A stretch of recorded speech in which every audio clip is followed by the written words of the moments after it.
Is this a great game or what? With the Hall of Famer Tim Quirkjian. I'm his son, Jeff Quirkjian, Dad, and we're recording this the day after Father's Day, so happy belated Father's Day. I mean, we did talk yesterday, of course. Of course, Jeff. And it's your second Father's Day. McKinley Hope was born almost 2 years ago. So what was number 2 like for you? Number 2 was good. We went to church, which was really nice, and it was so funny because I walked in with my daughter on my arm, right? McKinley, my wife Emily, and I were walking in. We check her into like the child room.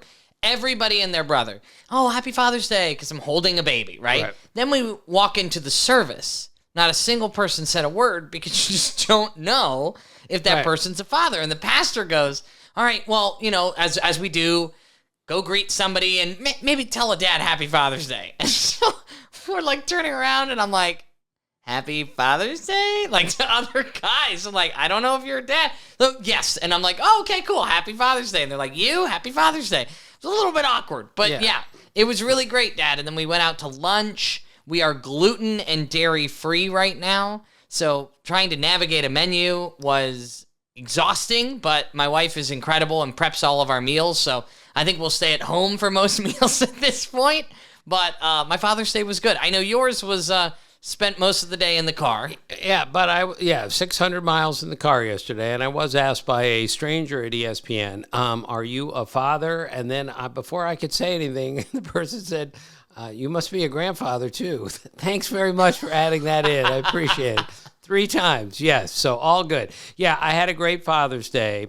And who do we have coming up on Wednesday, Jeff? Well, this is big. In celebration of Father's Day, we have Cal Ripken Jr. and his son Ryan Ripken are going to be our guests. Now, we had Cal last year. He's Cal Ripken Jr. I mean, what else can you say about him? We had so many great laughs. And to now bring his son in... And his son is a radio show guy, a podcast guy. He's really good on the air. And let's not forget how good a baseball player Ryan Ripken was. Right. He just didn't play in the big leagues. Let's not forget he could have played college basketball at South Carolina. He is a great athlete, proving again how great you have to be to play in the big leagues or play in the NBA. And so Cal and Ryan Ripken made us laugh out loud so many times. And as we said, they're 6'5" together on average. We're 5'5". There's a really big difference between the two, but we sure had a great time. Let's just say we're glad we did the interviews virtually instead of holding a mic flag like you and Randy Johnson type style. So speaking of the Ripkens, Jeff, I covered the Orioles in the 80s, of course, for the Baltimore Sun. And 87, Cal Sr., who's mentioned heavily in the Wednesday episode coming up, was the manager of the team. Cal Jr. was the shortstop, and Billy Ripken was the second baseman. And so we have 3 Ripkens. It was just tremendous. So Edward Bennett Williams, who was the owner of the team, who at this point was very sick, and he was a little bit grouchy, and he was a million times smarter than everyone else. He came to spring training. It was about 120 degrees in Miami that day, and he looked around the field. It was a backfield, and Cal Sr. is barking to everyone, let's do this. He's doing a great job as the manager. Cal and Billy are running all over the place like they're 9 and 5 years old.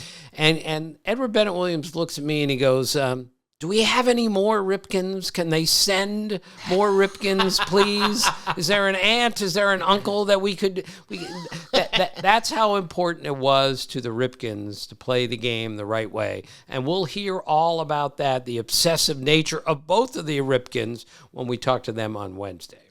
Dad, I want to get a little update before we get into the big breaking news from yesterday, from Sunday. On Father's Day, we find out the big Red Sox trade with Devers. We're going to jump into that. We're also going to talk Shohei and his big night tonight, Monday night. But I want to hear a little update on how the new dog is doing.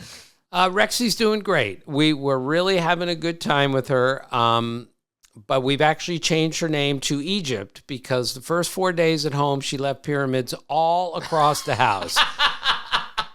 I was assured the dog was potty trained, but I guess when you switch like venues, the dog gets a little bit confused. So I think we are in the process, due to our diligence at home, making sure that Rexy doesn't poop all over the house. But so far, so good. In the in the new attempt to keep her from pooping and peeing everywhere. So Yeah, Dad, that can be tough. And we have a dog, Ranger, who is upstairs pounding around in the house. And he was the quickest potty trained dog.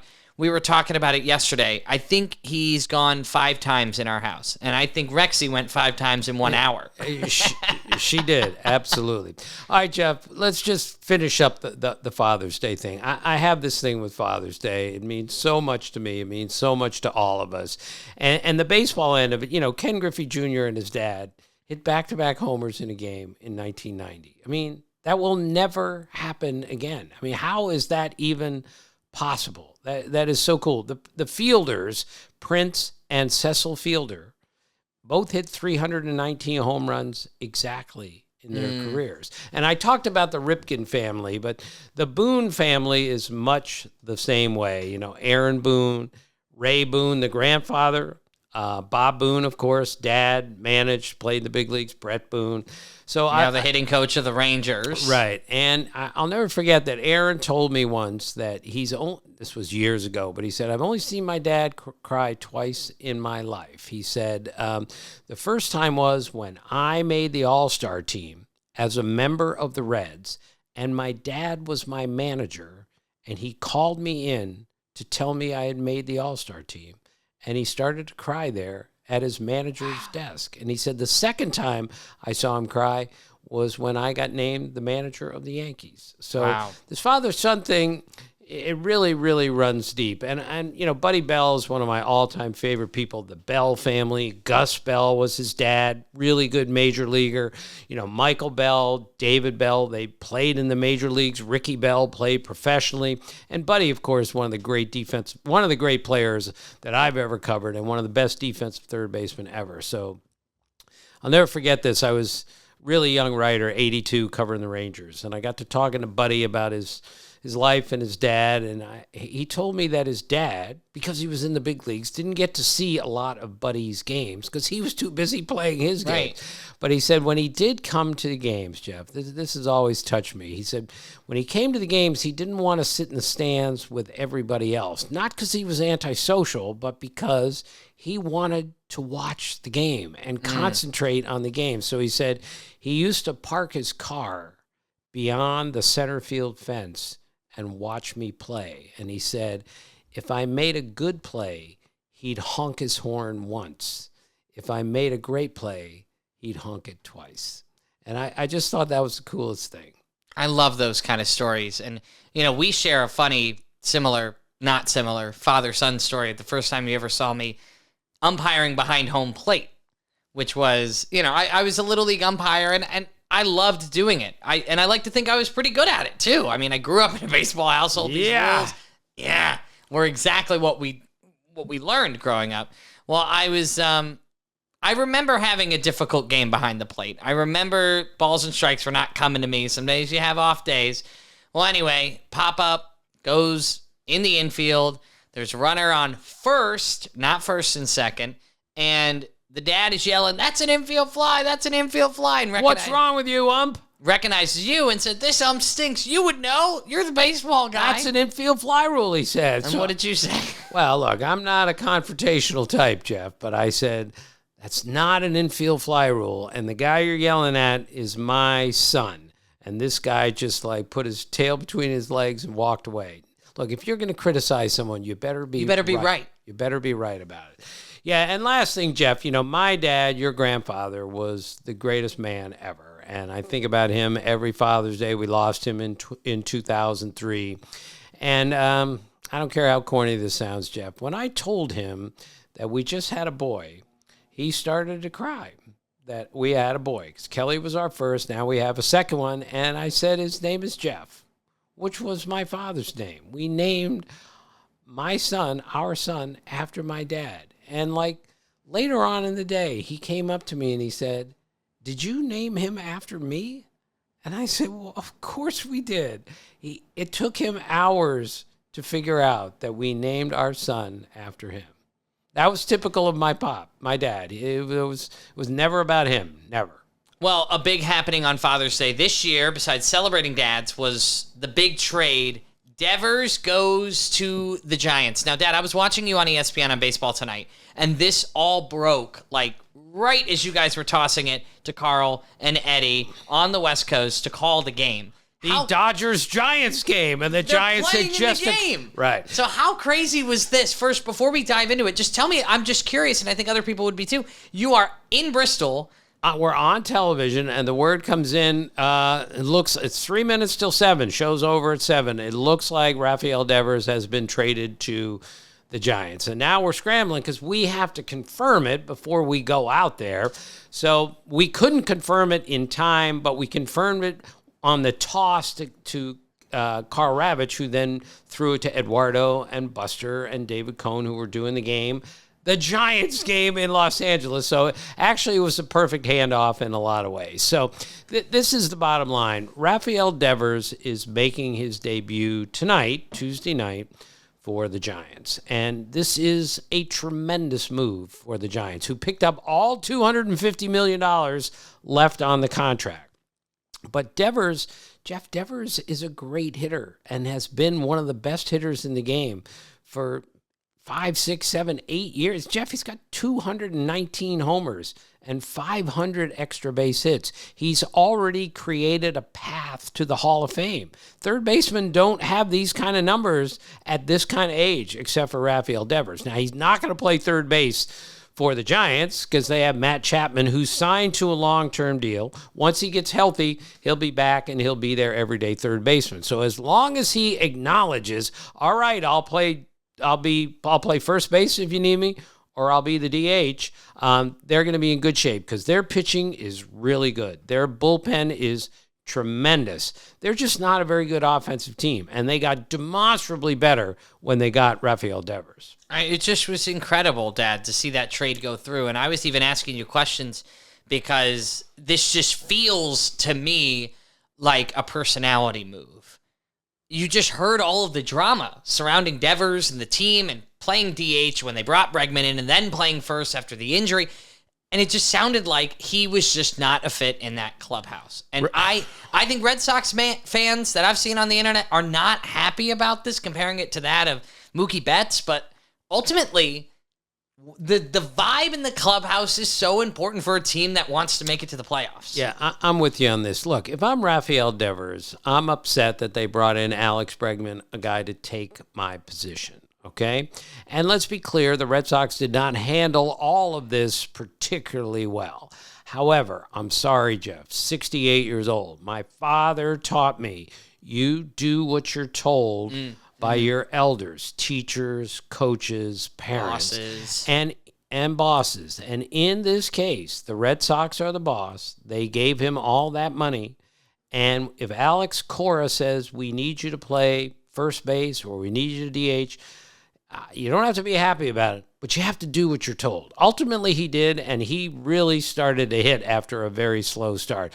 But the bottom line is, he didn't want to be in Boston. The Red Sox moved him along. It's a very risky move, Jeff. They had won 5 games in a row. We started saying, hey, maybe the Red Sox got something going here. They got the big 3 young guys up. Devers is hot. A lot of things are going right. You sweep the Yankees, for goodness sake. Right, and it held them to 4 runs in 3 games. So it's fascinating. We'll see where the Red Sox go from here. But the one thing I know for sure is the Giants got much better. And, you know, I really think it helps that Buster Posey is the general manager for the Giants. So when Devers shows up and talks to Buster Posey, if he understands baseball at all, he's going to say, that guy's probably going to the Hall of Fame one day. That guy won an MVP and a batting title and 3 World Series rings. If he tells me to do something, then I think I should do it. Also, Bob Melvin is the manager there.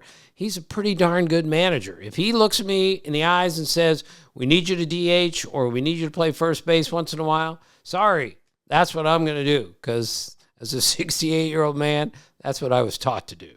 So we'll follow up with the Devers on Thursday with what's going on with that, because his first game, as Dad said, tonight for the San Francisco Giants. And so we'll see how this shakes out. Speaking of big things happening tonight, so we're filming on Monday. So the Dodgers, the Padres, and Shohei Ohtani makes his first visit to the mound in as a Dodger. In 21 months, since his second Tommy John surgery. He's just going to be the opener, an inning or two. That's probably all it's going to be. And I have no doubt that he will be ready to do this because, as I've told you before, Jeff, this guy is a baseball machine. Every movement he makes is surgical. There is a reason behind every swing he takes, every step he takes, every ball he throws. It's all designed to make him the most remarkable player that we've ever seen. We had Phil Nevin, one of the former Angel managers, on last year, and we asked him about Shohei Ohtani. Do you remember the conversation? I actually brought a clip, Dad. Right. Well, we need to hear Phil Nevin talk about what it was like to manage Shohei the player, and in this case, Shohei the pitcher. Tell me what it was like to manage Shohei Ohtani in the major leagues. It was awesome. The best players to manage are the ones that you just never have to worry about. You know that they're going to be prepared, which I've never been around a player that's more prepared than Shohei Ohtani, that took care of his body the way he does. He would look ahead. We had the 11 o'clock marathon game in Boston 2 years ago. And it was a week and a half or two leading up to it. And I noticed that it was Shohei's day to pitch. So I called him in and said, hey, we can adjust this, because his workload throughout a year, you do try to manage that and work through it and give him as much rest as you can. Pointed on the calendar, I said, okay, this game's at 11 o'clock in the morning. We can push you back and have you pitch the first game in New York and give you that day. And he starts looking at it. He goes, nope, we play at 1 o'clock on Sunday. I can go to sleep by 7 o'clock. I can wake up at this time, and I'll be ready to pitch at 11 o'clock. And I looked at his interpreter. I said, he's just going to go to bed at 7 o'clock? And what happens? I don't know about you, but I can't just lay my head down at 7 and close my eyes and go to sleep. And, yeah, he just puts his head down, he closes his eyes, and he's like a machine, and he just goes to sleep, and he gets his proper rest, and he wakes up at a certain time. He started preparing for that game probably a week and a half ahead of time. Yeah, I mean, Dad, Phil Nevin was a fantastic guest during the Super Bowl because he was a former college football player. So we had to talk to him about that. But, of course, we got talking about Shohei, who is just truly an extraterrestrial on this planet with what he can do. But, Dad, to your point, there is no way Shohei is allowing himself to not be out there on a mound when he is not ready. Right. He's in charge of everything. Right. He's not going to embarrass himself. No. He's not going to do anything to hurt his team. He's certainly not going to do anything to re-injure that elbow, because if he does it again, he may never pitch again. So I have 100% faith that he knows exactly what he's doing with his body. Now, keep in mind, as the father of a near 2-year-old, we were not filming this in time to watch the game with a 9:30 Eastern Standard Time. You're a morning radio show host who has to get up at 4 o'clock every morning. Yeah, so that does not fit with my schedule. Now, so keeping in mind, if he throws 2 shutout innings and we missed it, we're sorry, but we'll catch up. That's why we started adding that second episode, so we can always catch up. And the last takeaway is Aaron Judge. Okay. Aaron Judge, Jeff, is having the best run here last year and this year specifically. Is the best hitter I've seen since Barry Bonds, and that is really saying something. Meaning, I think what he's doing is more impressive even than Miguel Cabrera, who won a Triple Crown, and Albert Pujols, who hit 600 homers and got 3,000 hits. But what this guy's doing is just absolutely incredible. He's doing things that Babe Ruth and Lou Gehrig never did through, basically 70 games of a season. But the point is, over the weekend at Fenway Park, he struck out 3 times on Friday night. Also hit a game-tying home run, by the way. Struck out 3 times on Saturday and 3 times on Sunday. So the best hitter in the game struck out 9 times in a 3-game series. We've told you before, Yogi Berra struck out 12 times while hitting 28 homers during the 1958 season. So Aaron Judge struck out 9 times in one series against the Red Sox, which is the most strikeouts by any Yankee hitter in any series against the Red Sox in the history of that rivalry. And it doesn't matter how long the series has gone. He did it in 3 games. Matt Holliday struck out 8 times in 4 games. Mickey Mantle struck out 8 times in a 4-game series and a 5-game series against the Red Sox. But Judge did it in 3 games. Jeff, the point of this is not what a bum he is or what. We just told you he is unbelievable. But this proves again, A, how great the pitching is in the big leagues today. Like nothing I've ever seen. Hardest hitting environment I've ever seen. But more important, it just speaks to the degree of difficulty of the game. Jeff, I've told you this a million times. Baseball players are not, they're not the best player on the field every single night. You know, Steph Curry's always the best player on the court. LeBron's always the best player. Michael Jordan, always the best player, and it never changes. But in baseball, these crazy things happen that great players strike out 9 times in 3 games. It's why the game is so good, is it's so hard and it's so humbling. And the game is so good because we love our Quirkjians. We've got that coming up next for you on this date in baseball history. And Dad, you also brought us a father-team Tim, a father-son team Tim, right? That's all coming up next on Is This a Great Game or What? Welcome back to Is This a Great Game or What, Dad? Jump into the Quirkjians. Yeah, this has a little father-son to it. On Saturday, the Contreras brothers, William and Wilson Contreras, playing for the Brewers and the Cardinals, hit home runs in the same inning as opponents. Oh. Now, the last time that happened was in 1933. Wes Farrell was a pitcher for the Red Sox, and Rick Farrell was a catcher. And Rick Farrell hit a home run off of his brother. And in the same inning, Wes Farrell hit a homer. Now, I say that because Wes Farrell is one of the great hitting pitchers of all time. So, yeah, I want to say in the early 2000s, I'll be close on this, the Red Sox won back-to-back games with a walk-off home run. So, curious me wonders, when's the last time the Red Sox won back-to-back games with a walk-off homer? And the answer is 1935. And Wes Farrell, a pitcher, hit the walk-off homer both times. No. He did the first one as a pinch hitter, 3-run homer, ends the game. The next day, he's the starting pitcher. He pitches all 9 innings, and in the bottom of the 9th inning, he hits a walk-off home run. So 1935, Wes Farrell hit 2 walk-off homers, back-to-back games, and he's a pitcher. It's just unbelievable in 2025 to ever think of pinch hitting a pitcher.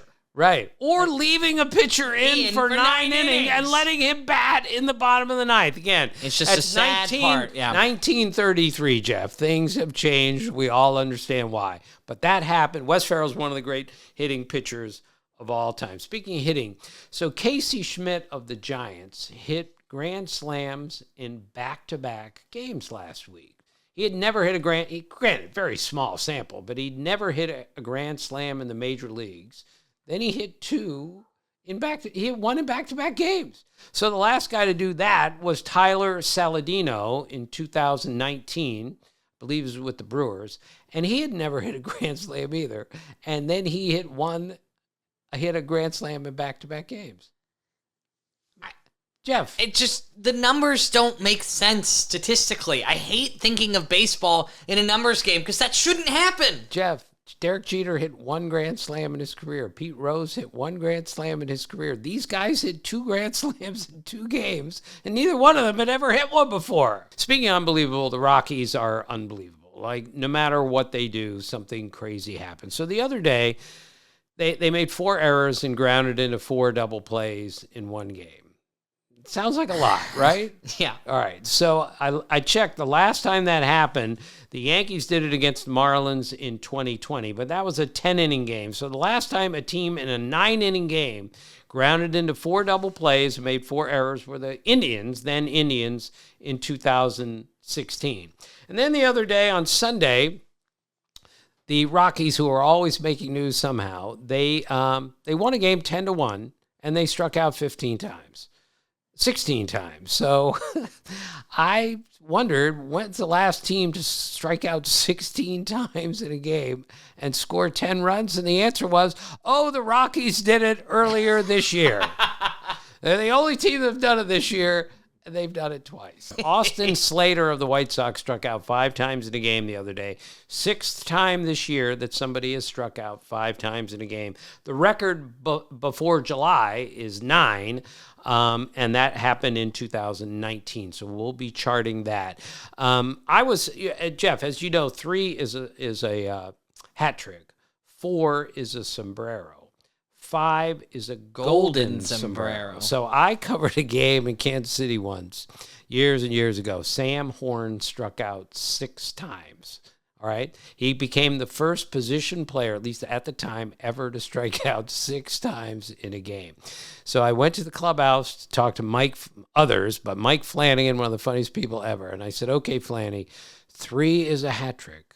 4 is a sombrero. 5 is a golden sombrero. I've never seen a 6 before. What do I call it? And he said, from now on, a 6 will be known as a horn. A horn. And he said, if anyone ever goes to 7, we'll call it a horn of plenty. So now, because of my dear friend Mike Flanagan, the late Mike Flanagan, I don't root for anyone to strike out 6 times. But if they do, I know what we're going to call it. We're going to call it a horn. I love that. All right, last thing, Jeff. Braxton Fulford, he was the guy, he's the Rockies catcher, speaking of the Rockies, who went 0 for 4 with 4 strikeouts in his major league debut this year. Okay, first game he ever plays, 0 for 4 strikeouts, all right? But he did something the other day on Sunday in the 10-1 win. He knocked in 5 runs out of the number 9 spot. Oh, here we are again. Jeff, we've been charting this, right? So yes, that is the 9th time this year that a number 9 hitter has driven in 5 runs in a game. That is now the major league record for any season. Jeff, we're midway through June. Right. It's the record for any season of 5 RBI games coming out of the 9 spot. Now, what do you think that tells you about the way we make up our lineups today? What does that mean to you? You know, I posted on our social media at Great Game or What. On TikTok, I think somebody had commented, and you know, there are negative people on the internet. Oh, right? We know this. Really? And they basically said, this is not a fact. Pitchers used to bat 9th in the NL before this, and you always used to bat your crappy catcher. This is not a good fact. And there's a point to be made there. Of course there is, There's a little bit of truth in every angry comment we say. And yes, it is true, right? National League, obviously, you bat the pitcher 9th, so they're not driving in 5 runs because they're not even getting that many at bats usually. Right. But I think there's a good point to be had here, Dad, that now the adjustments of where people are batting, Kyle Schwarber would have never let off a game 20 years ago, We've right? been over this Shohei before. Ohtani would have never let off a game 30 years ago. Everything has changed. Aaron Judge would hit 3rd every single game, not Shohei 2nd. would hit 3rd or 4th. And now we have good hitters hitting 9th every day. Look, we're well aware that, 9 hitters have been pitchers for most of the time. It's still a pretty amazing statistic. Middle of June, we've had 9 number 9 hitters drive in 5 more runs in a game. And you really think about it, though, shout out to the 6, 7, 8 guys. Because they're the ones getting on base here. You know what I mean? That's another added of this is they're not just hitting dingers, they're driving people in, too. Right, absolutely. All right, Dad. On this date in baseball history, what do you have? Okay, 1960, Ted Williams hit number 500 to join Babe Ruth, Jimmy Foxx, and Mel Ott in the 500 home run club. You're telling me when Ted Williams joined, that was the entire list? Yeah, and now we're 6 times beyond that. And again, we've talked about this many times. If Ted Williams hadn't served our country so well as a Marine fighter pilot, he would have been closer to 700 home runs in 1960 than 500. War hero in every way. All right, also in 1978, one of my favorites, Ron Guidry, struck out 18 batters in a game, which set the American League record for most strikeouts by a left-handed pitcher in a game with 18. And Gator was his nickname, Louisiana Lightning. He didn't weigh more than 155 pounds, which is roughly what you weigh, Jeff, okay? And he struck out 18 batters in a major league game. So that year, Jeff, he went 25-3. And these are the little things that I just love so much. So the 3 guys who beat him were all named Mike. Mike Flanagan, Mike Caldwell, and Mike Willis of the Blue Jays. So he went 25-0 against everyone, and the Well, maybe he beat somebody named Mike, but the 3 losses, the winning pitcher of the other game in the game was named Mike. That's the same amount of mics we have here in the studio. Jeff, I'll handle the funny stuff, okay? Please. Really? That was really good. Okay. I think you need some help. All right. So, and last thing, happy birthday to Manny Lee, formerly of the Blue Jays. Was a good little shortstop. Right. Nothing against Manny Lee, but in 1991, he became the first player ever to strike out 100 times in a season without hitting a homer. No homers, 107 strikeouts. Michael Bourne, outfielder, did that in 2015. Also, no homers, 107 strikeouts. So the only 2 players in history to strike out 100 times in a season without hitting a home run. But that's when the strikeout craze began, Joe. Right. Mid-'80s, by early 90s, and now, as we talk about every week on the podcast, totally out of control. And it's kind of crazy that Michael Bourne was able to do that with all the drama going around with his brother, Jason. Right. On the run from the CIA. Right. And that was just crazy. The Bourne identity, he was a really good center fielder. All right, Dad. So we go into Team Tim right now, and I want to hear yours first, but I want to shout out Todd Williamson, who came up with a really cool Team Tim. You can always email me, jeff@greatgamerwhat.com. If you want to submit your I Am a Seamhead audio portion, just send me a voice memo there as well. Jeff, So we Team are Tim. looking for help. There are really funny, clever, smart people out there who think, sadly, the same way that I do about things, and we're interested in you helping with the podcast here. Mm-hmm. If you have something to add, if we really like it, we're going to read it on the air. And Todd Williamson? Yep. All right, we're going to get to Todd in just a minute, but this is my Team Tim Father's Day edition, okay? Our catcher is Jose Trevino. In 2018, he had just become a father for the first time, and he was also playing as a tribute to his father. And in that game, he hit a walk-off single to win the game. Like soon after becoming a dad and soon after, I believe, losing his dad. First baseman is Matt Adams, 2019. He got his dad down on the field at Nationals Park and played catch with his father on a major league field before a game on Father's Day. And then Matt Adams went out and hit 2 home runs in that game. How many times do you think they played catch together growing up? A zillion, but not on a major league field. And that was the most father important down one. here, and then he goes out and hits 2 balls out of the ballpark. 2001, Tony Womack, one of my favorite people ever. He had just lost his dad, and Tony was not a home run hitter, not a power hitter. And on that day, with tears in his eyes, he had a grand slam and ran around the bases. He said, I didn't even want to play on Father's Day. I was so distraught about losing my dad. But he played, and he had a grand slam. That's one of those bigger than baseball moments we talked about last week with the Ellie De La Cruz home run. That's a really good one to They're bring everywhere. up. And John McDonald, 2010, loved John McDonald, one of the great defensive players I've ever seen. Not a power hitter, but he lost his dad, Jack. The funeral was on a Friday. Sunday was his first day off the bereavement list, and he hit a home run to help his team win the game. Wow. And after burying his father 2 days earlier. Wow. And he loved his father like so many sons love their father. Nolan Arenado, 2017, hit for the cycle, and he became the first player ever to hit for the cycle in which the home run was the last hit to complete the cycle. Oh. Yeah. Really? Yeah. I was surprised to hear that. I hope I've got that right. Yes, I do. Okay. He just confirmed with Frank from the Elias via Bluetooth. Right. All right.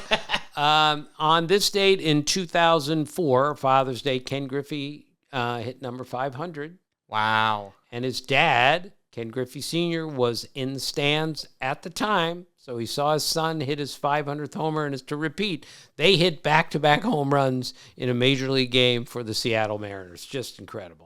1971, Willie Stargell, one of the great players ever, nicknamed Pops, hit a home run in both ends of a doubleheader in 1971 on Father's Day. That's so cool. How appropriate is that? Pops. Right.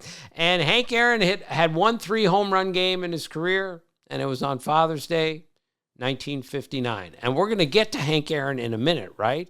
Because Yeah. Oh, he's going to be on Todd's list here. All right. Dad, Well, it's unbelievable that the home run champ for as many years as he was only had won 3 home run games. And please, this is not a criticism of Hank Aaron. Hank Aaron, as we've said many times, if you take away all his home runs, he still has 3,000 hits. Hank Aaron did not go up there thinking, I got to hit a ball out of the ballpark. He's thinking, I'm going to hit it really hard somewhere. And then 755 times he hit it over the fence.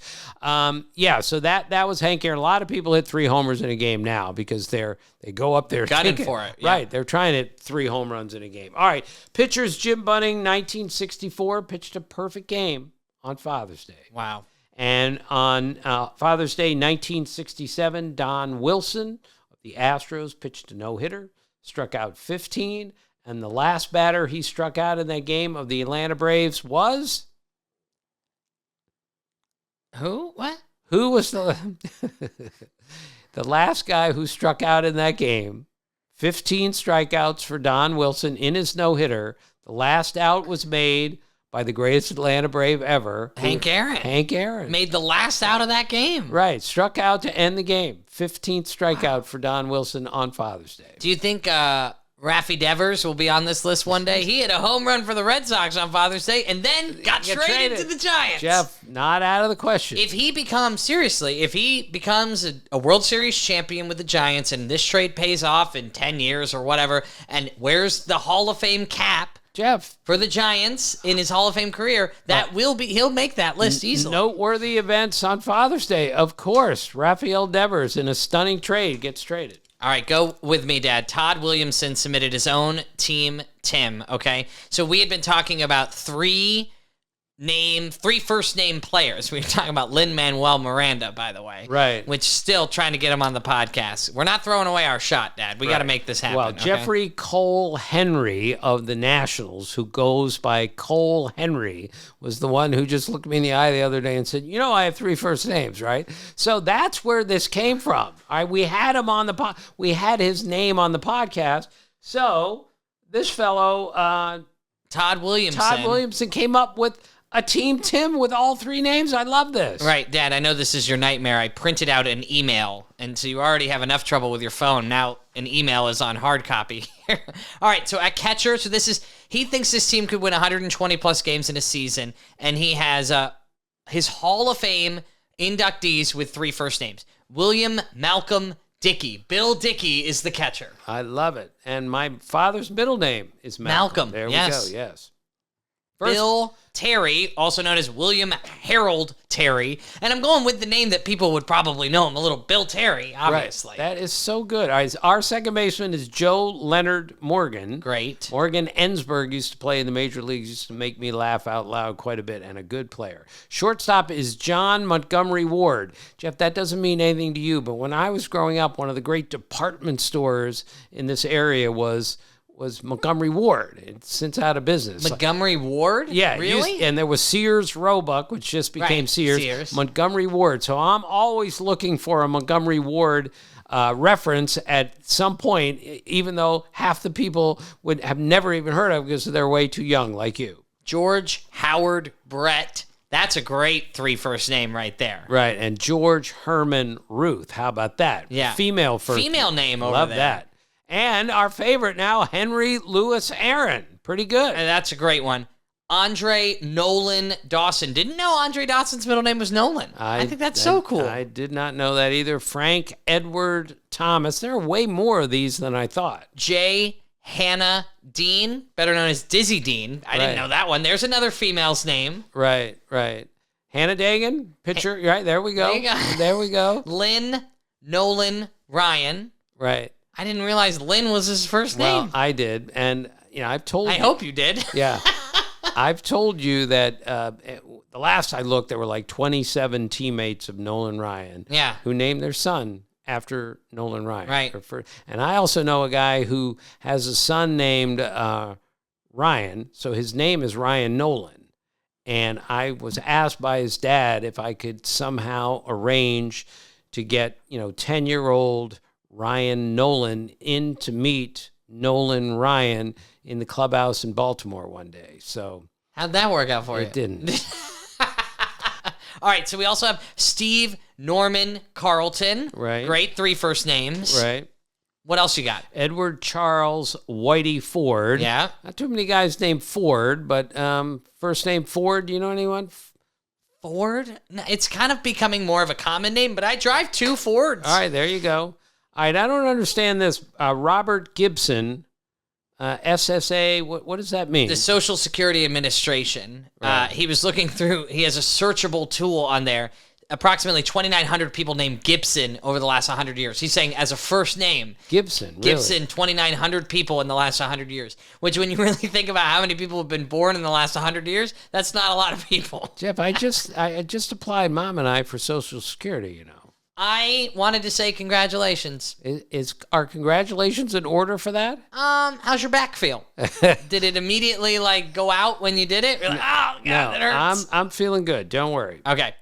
And James Augustus Hunter, better known as Catfish. Thank God he went with Catfish. Right. That's really cool. That was a very, very clever list. Very, very funny. Thank you so much, Todd. He has a whole bench players list, too. Right.